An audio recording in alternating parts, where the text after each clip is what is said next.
हिवरा डोंगर परिसरात 17 मे रोजी सकाळी 10 वाजताच्या सुमारास लागलेली आग विझवण्यात वन विभागाला यश आले। झपाट्याने पसरलेली आग विझवण्यासाठी वन विभागाचे कर्मचारी आणि स्थानिक शेतकऱ्यांनी शर्थीचे प्रयत्न केले। यावेळी निसर्ग मित्र देविदास थोरात यांनी देखील तात्काळ घटनास्थळी जाऊन आग विझवण्यात मदत केली। कर्मचाऱ्यांसाठी थंड पाण्याची व्यवस्था देखील केली आणि निस्वार्थ सेवा बजावली। 4 वाजेच्या सुमारास संपूर्ण आग विझवण्यात आले।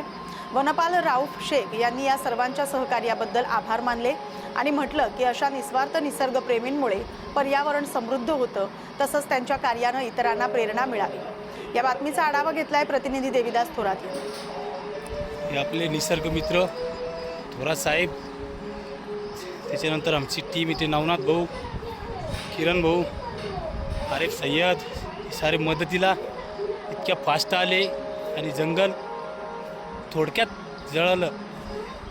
साहेब लोकांना मदत केली आम्हाला। इकडे आपल्या वन्यजीवला मानतात ते आपले थोरात भाऊ, आणि फास्टमध्ये आम्हाला पाणी ते थोडंसं जंगल इजवासाठी फास्टमध्ये आले। दिव्य सारी टीम आमची उपलब्ध झाली आणि आम्ही जंगल आणि सय्यद आरिफ वनमजूर हिवरा बीट गणेशपूर सर्कल याच्यामध्ये वनीकरणमध्ये काम करतो।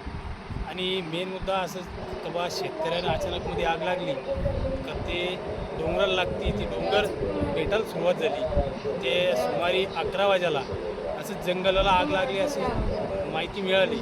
तात्काळ हजर झालो आणि आमचे करण भाऊ, मी, नवनाथ भाऊ, आम्ही सारे लोक वन अधिकारी आले पूर्ण।